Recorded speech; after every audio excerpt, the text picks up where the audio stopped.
Welcome to another episode of the EcoCiv podcast. I'm Andrew Schwartz, co-founder and vice president of EcoCiv, and it is a privilege to have Natalie Foster with me today. Natalie is co-chair and co-founder of the Economic Security Project, a network to support exploration and experimentation of a guaranteed income, which also is working to rein in the unprecedented concentration of corporate power. So no minor task. She is also senior fellow at the Aspen Institute's Future of Work initiative, which advocates for comprehensive approaches to building a more inclusive economy.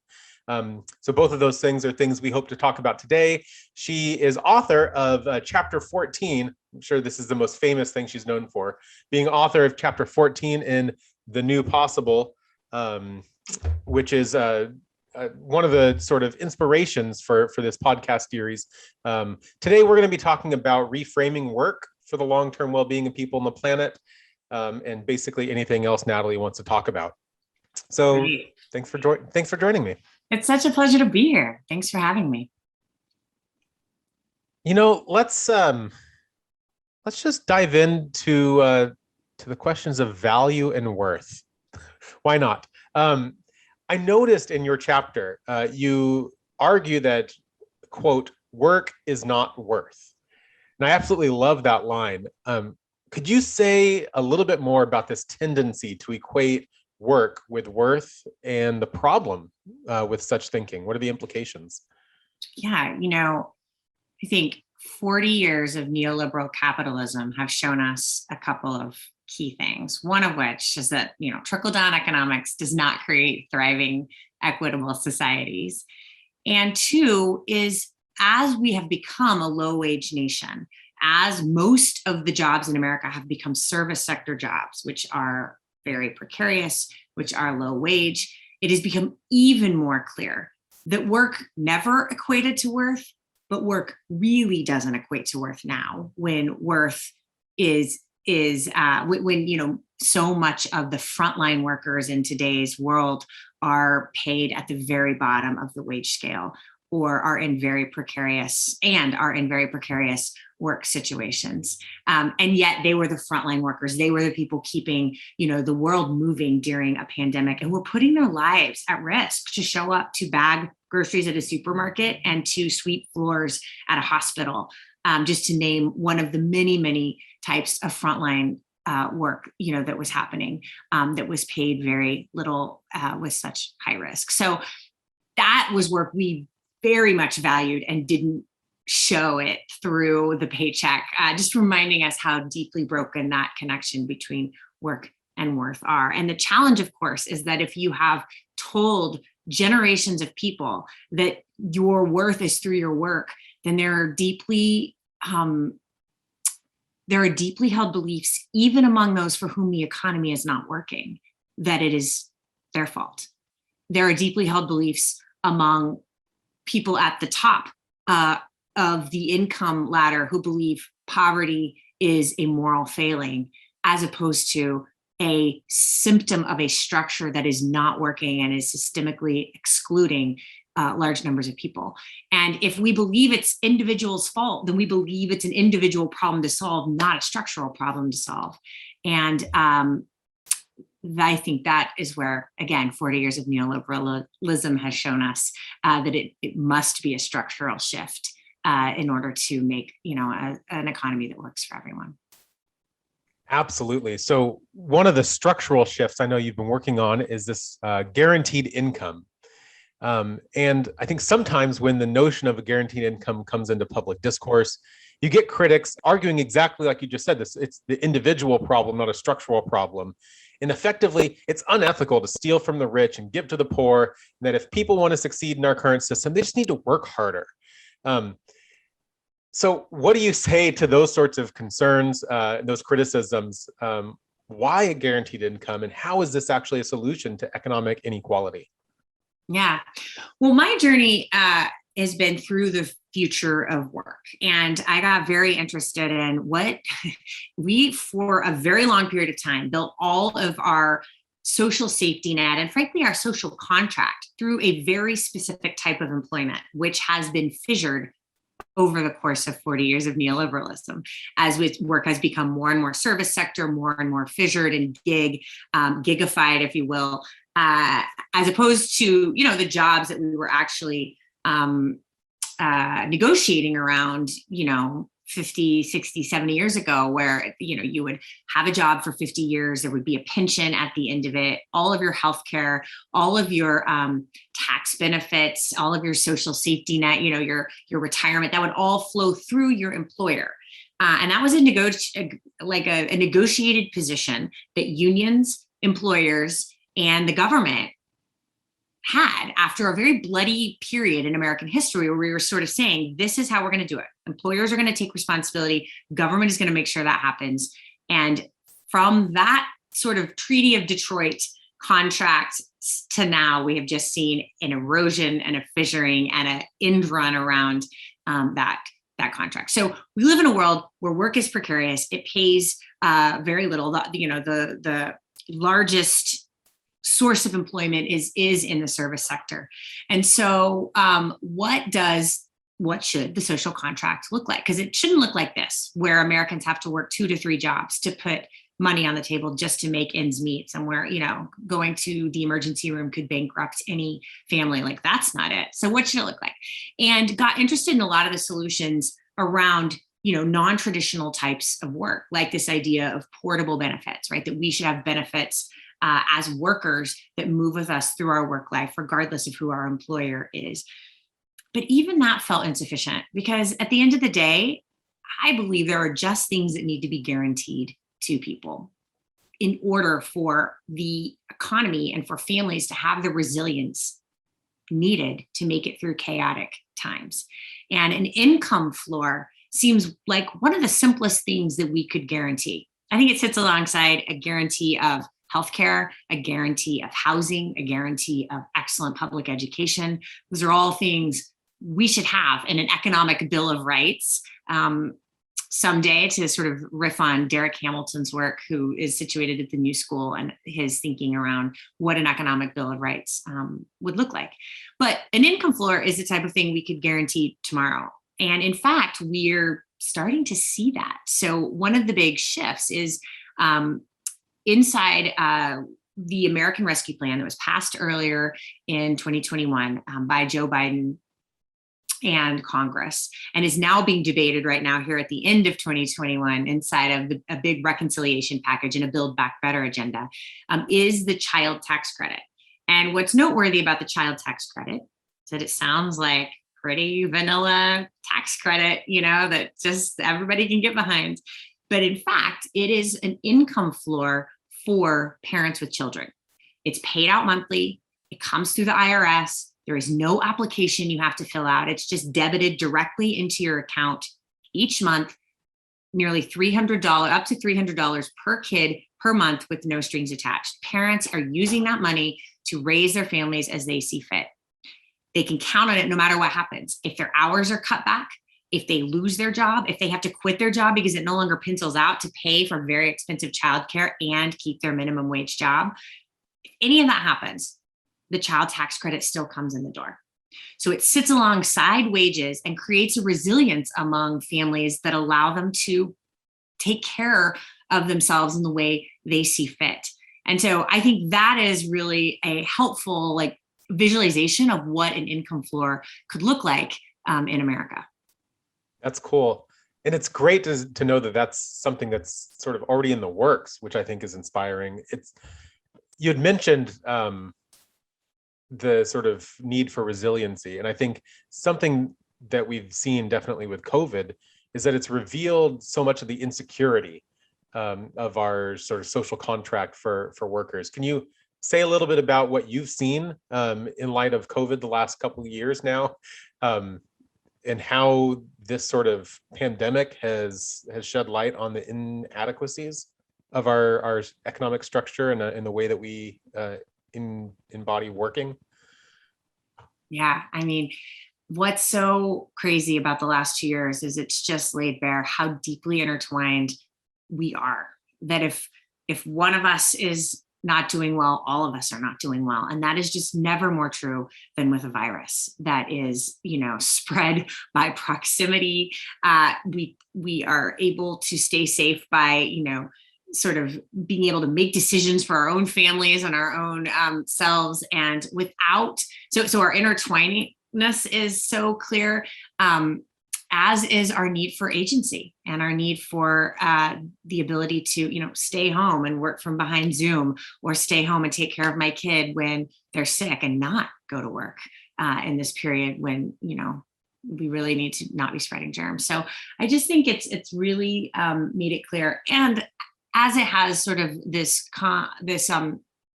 contrast between our essential workers, as we talked about earlier, and how they're actually compensated, and how we understand that the essential workers were so important to keeping things going, and yet are so often make the lowest wages, have the most precarious work, have very little support.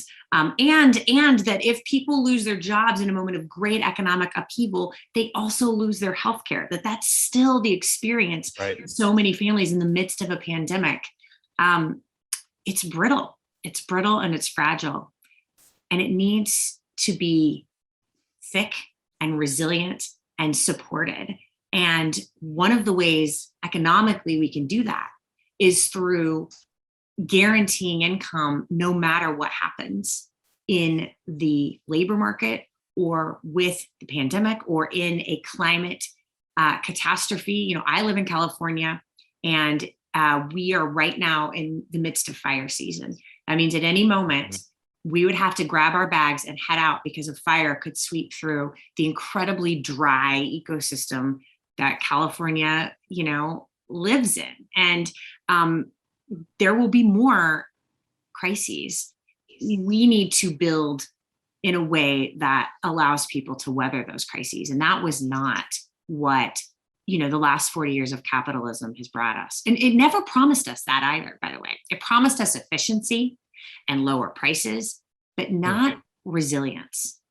And that's what we need to build for the future. Absolutely. So let's dream together then. Let's imagine our future. Let's say that we've built this world, right? So and maybe even by the year 2030, I'd love to see that, right? Less than a decade away. And let's imagine that all of America has adopted a guaranteed income policy, an income floor, and that we've basically reoriented our entire economy around being instead of doing. We've effectively achieved a sustainable and equitable society. What does it look like? Right? What is employment like? How are businesses structured? How are goods and services exchanged? Like what would this world look like? What are some of its features? All right, I'm going to riff, but I want you to as well, Andrew. Okay. So, one of the things we would see is an explosion in entrepreneurship, people starting businesses in their own homes that sort of make sense for their family life. People, whether they're braiding hair in the living room, or whether they're, selling, I just purchased a handmade Baby Yoda hat with these cute green ears off Etsy. And there's a woman in Ohio who makes Baby Yoda hats. That's so cool. I love that world. I'll have to look that up. The woman in Ohio making Baby Yoda hats with the current system, has no clarity on who will be buying Baby Yoda hats, has no contributions into her Social Security account, has no support for healthcare outside of what, we passed a decade ago with Obamacare, where she can purchase healthcare off the exchange. There's no support for it, but the tax code is not built for an independent contractor like that. All of that would change, right? All of that would change if we were to say, let's guarantee a standard of living no matter how you work in America. And I am convinced that work is not, people will work. People will continue to work. They're going to do it in ways that are future-proof. They're going to do it in ways that are inspiring to them, because they have the option to do that. And that will unleash so much creativity in entrepreneurship that I would love to see. So that's one of the threads I have. What do you see in that world where there's a set of guarantees? I love that. I mean, to imagine that would be so much fun. The creativity that would emerge from the security that comes with, a guaranteed income, where people didn't have to get up in the morning, fight through traffic in order to work their bums off. I don't know if I'm supposed to say this recording. In order to put money in somebody else's pocket. That's not fulfilling, that's not inspiring and encouraging. But to be able to do something meaningful that contributes to value in the sort of, that makes them feel good. I think that's important. Actually, that's something I want to talk about. So much of our economic success is measured by metrics like GDP or even employment rates. Say, how is our economy doing? Well, how many people are unemployed? Oh, unemployment rates, okay, good. Economy is doing good. We have more people have jobs. But I think many people have been advocating for alternative measures like well-being that can quantitatively capture qualitative matters.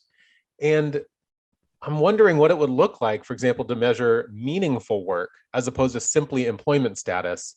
And could a guaranteed income help us move in that direction? Yeah. I don't know. What do you think? Yeah. I think, you manage to what you measure. And if what we are measuring is, our levels of consumption, then we're failing. And if we're simply looking at, our productivity and that's it, then we're failing. If, even something as simple as like, what is the percentage of low wage work in any given state is an idea here in California I've heard floated that makes a lot of sense. It is currently X percent. We would like to see it go to Y percent as we have moved jobs higher in the wage bracket. As we have moved jobs into higher quality jobs, right? I think in the beginning of the conversation about the future, it was all about quantity. Where will we lose jobs? What types of jobs will we lose?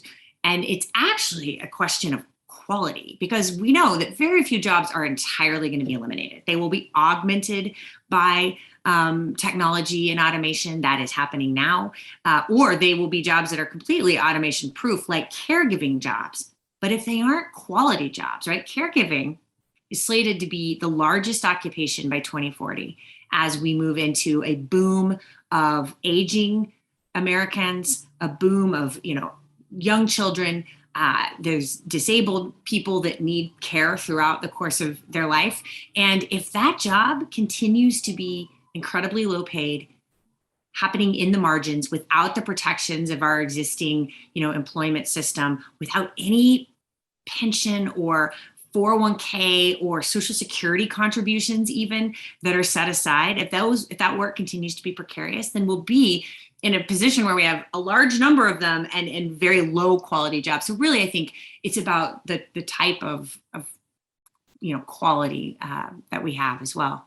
The other thing that strikes me is I'd love to figure out a way to measure, not just the bread, but also the roses. And one of the things that people purchase with a guaranteed income, because, there have been dozens of experiments around the country. One of the things they purchase is time. And time doesn't actually show up on the ledger, right? What shows up is, goods and services, paid down utilities, paid off debt, paid rent for the month.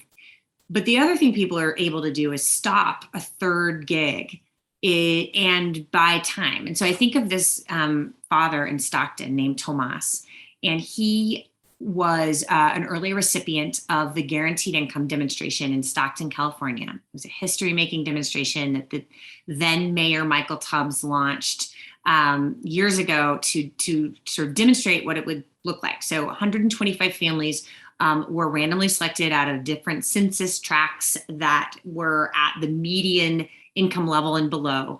And Tomas was one of those people who got a letter in the mail that said, hey, you've been selected for this demonstration. He was skeptical at first, but yeah, I was going to say, I'd be like, and this is a scam. Yeah, I'm not giving you my social security number. You were not wrong to be thinking that in today's world. And he, responded to the letter, became a recipient, and $500 a month was debited directly into his account. And as that started happening, He's a mechanic, and he was able to quit a gig job he had that he would do on the weekends in order to make ends meet. So one Saturday morning, he took his children to the pool. And as he sat by the pool, dangling his feet in, under the sun, he realized his kids knew how to swim. And that is something he didn't know, because he had not been able to spend a leisurely Saturday afternoon with his children before. He was always working. And so what would it mean for people to have time to invest in their communities, their democracy, whether it be at the level of the PTA or running for office, time to invest in their families, time to invest in themselves, to find a job that is something inspiring to them, to take a risk, to go back to school, like any of the things that people can do when there's economic security. Yeah. And that's honestly what you're describing sounds like a fundamental shift from an economy that's designed to be served by people to an economy that's designed to serve people. And that's well said. I would love to have shorter work weeks, Yeah, absolutely. 4-day work week. Yeah. And all of that can happen, right? I mean, I do think we're in a moment right now where, workers have agency right now, because the response to the pandemic has been supportive of families. People are exercising their agency in ways that are hard to understand what's happening right now. Some people are saying, I don't want to work that job that didn't pencil out. It didn't make sense for me to leave my family, for that $7.25 an hour job in so many states that are still at the federal minimum wage. And so I'm not going to do it. And I think there's something really powerful in that agency, and it's complicated. Like, we're feeling it across the economy, but the clear answer is that we have to invest more in workers. We have to invest more in families, and we have to build that resilience so people can make their own decisions. So what are some of the major obstacles then in doing that, in investing in workers and families and realizing this vision? And then what do you see as some of the key leverage points for making change? Well, the obstacles are large and complicated, right? The obstacles are, one, a tax code that rewards wealth and not work. A tax code that rewards, money makes money in this economy. If you are solely reliant upon your hourly wages, they have stayed stagnant for decades, for an entire generation. So one is the tax code that really takes, money from the bottom and funnels it to the top through all kinds of complicated measures. So one is just writing that wrong. And I think a guaranteed income starts to do that. You both have to tame the top, the wealthy have to pay their fair share in order to pay for, building back better and building for the future. But low income families also have to have money in their pockets. It has to be, built more fairly. So I think that's one of the big barriers. And two is just the political gridlock that we live in. Time and time again, when people can vote on expanding the social safety net, on expanding the contract, they do. So if you look at red states in America who have had on the ballot opportunities to increase the minimum wage, to expand Medicaid, to offer paid sick days to people who work in this country, every time they do it. In red states, in purple states, in blue states, and yet that doesn't translate to Congress. And there's good reason for that. There are lots of interests, lots of large corporate interests that like the status quo, because it is a great place for your money to make money. And so they want to keep the status quo, the same. And so we really are going to have to break that connection in order for democracy to work and Congress to be able to do what it should be doing. Yeah, and I'm not sure we have enough time to get into details on how to break that system. Unless you have a quick answer, I mean, that'd be great. But I, like you said, it's super complex, but it doesn't mean it's not the task before us. So in the face of these complex, widespread challenges, I Are there any emerging opportunities, new developments, things that give you hope? Yeah, absolutely. I think, you know, the first few checks, the child tax credit checks, after just 2 checks, we saw hunger among Black families decrease by a quarter, and hunger among Latinx families decrease by a third. Wow. It's breathtaking to realize 2 checks can have that impact on food scarcity in families today. And yet they do, reminding us poverty is indeed a policy choice that we are making in this country. And so the data coming out around these first few child tax credit checks that have hit bank accounts, we've had 3 now. There's 3 more to go. And then we're hoping Congress will make this permanent part of the social contract. Has just been really impressive as to what it means in people's lives. So that, I think, is a signal of hope. I think another signal of hope is some of the exciting organizing happening among low-wage workers who historically, we've seen a major decline in unions in America. And unions are important because they provide this checks and balances in a system that is really geared toward, as you said, the business owners and the people who make the profits, and not just the hourly workers who sort of generate those profits. And so it's important to have that systems of checks and balance in to keep capitalism working for everyone. And as we've seen a major decline in unions, that has tracked with the decline in wages and stability. And so all that to say, I don't know what is next for the American labor movement. I think that's one of the big questions here too, but there are lots of really exciting signals there, from coworker.org, which is using technology to organize workers in otherwise non-union workplaces, to United for Respect, which is an organization of retail workers across the economy who are demanding things like paid leave and winning, who are demanding, $1 more in hazard pay and winning, and ultimately will be who we thank when there is an increase in the federal minimum wage to $15 an hour or more. I saw my first sign that said $22 an hour federal minimum wage.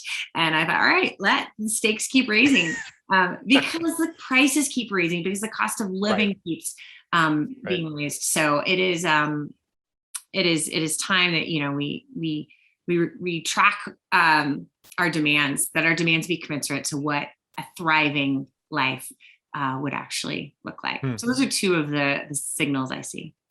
That's nice. I will say one of the things that gives me hope is the work that you're doing with the Economic Security Project. So I want to make sure I give you the opportunity to say a little bit about what that project is and what you do. And yeah, it's so cool. Yeah. So 5 years ago, I came together with Chris Hughes, who's a Facebook co-founder, and Dorian Warren, who's an activist, veteran activist, who's president of Community Change. And we decided, this idea of a guaranteed income had its moment in American history. Under President Nixon, there was a bipartisan moment. Dr. King wrote about it in his last book, Where We Go From Here, Chaos or Community, where he was starting to really tackle the questions of poverty, of systemic racism, of racialized capitalism, and said a guaranteed minimum income is one of the only paths forward I can see for eliminating poverty. And then we get Reagan, and we got trickle-down economics, and we got neoliberal capitalism that we've really lived through in the last 40 to 50 years, where ideas like a guaranteed income were nowhere on the table in either party. But as we were discussing the future of automation, and it was clear that America is a low-wage nation with very precarious work, ideas like a guaranteed income were back in vogue. The universal basic income conversation was happening. So we thought, this is a thing that should be explored. This is a thing that has roots in social and economic justice, in racial justice, really the vanguard of racial justice movement. The Black Panthers were talking about this idea in their 10-point plan, almost all lost in the conversations that were kind of sparking up in the future of work crowd. And so we thought, let's support this early stages of a movement and really support champions who want to build on where the racial and economic justice movements had left off, 40 to 50 years ago. The Black women who were organizing around welfare in Dr. King's time, and they were pushing Dr. King to look at big, bold ideas like a guaranteed minimum income. Those are the shoulders on whose shoulders we stand on today. And so, so we launched Economic Security Project. We supported a lot of white papers. We did a lot of research. We looked in Alaska, where you actually have a dividend, no strings attached. It's paid out to every resident, man, woman, and child in Alaska. So it's a natural experiment of the last 40 years that really has a lot of important data. Birth weights go up. People stay in school longer. There's just a number of things that are demonstrable from the dividend that gets paid out annually. And we also were the first investors and supporters of the guaranteed income demonstration in Stockton, California, led by Mayor Michael Tubbs. And when the pandemic hit, we were ready. We had a great team in place. We had an excellent campaigning organization that was ready to swing into gear at the federal level and, do research, do polling, do communications, do advocacy, lobbying around the child tax credit, which really is a guaranteed income for families with children. And the work that demonstrates what's possible, like in Stockton, has exploded. So there are now 60 mayors who've signed on to Mayors for a Guaranteed Income, started by Mayor Michael Tubbs. We're a proud partner in that work, and dozens of demonstrations that are springing up around the country in small towns like Wausau, Wisconsin, and in big cities like LA and Chicago just had their most recent announcement. It's really become a thing that mayors who are close to the economic pain in their cities, there is no escaping it when you drive around your city. And they are saying, we need something like a federal guaranteed income. Cities can't solve this. Even states can't solve this. This has to be the federal government. This is the level of idea we need you to be supporting. So I think the movement has come so far in 5 years, but we have to win. We have to win concrete policy change, and we have to change hearts and minds around these questions of work and worth, and around the idea of organizing our economy around doing versus organizing our economy around being, and that there's inherent worth in every human being, and we can build like that, and we will have a much more prosperous and resilient economy when we do so. Fantastic. Well, I think, I'd hope that this conversation and conversations like this will help to change hearts and minds in a way that can lead toward concrete policy change of the kind that you're describing. So thank you for all of your work, and thank you for a wonderful conversation. Thank you so much. Fun. It was really a pleasure to be here. And thanks for the opportunity to write the chapter in the book. I really appreciated that nudge. And I have loved the book. I thought it was a wide-ranging conversation that is super relevant today. So thanks for your role. Absolutely. In getting that. For those of you who are listening who want to learn more about Natalie's work, please check out economicsecurityproject.org. You can find some information there. Thanks again. Thank you. Take care.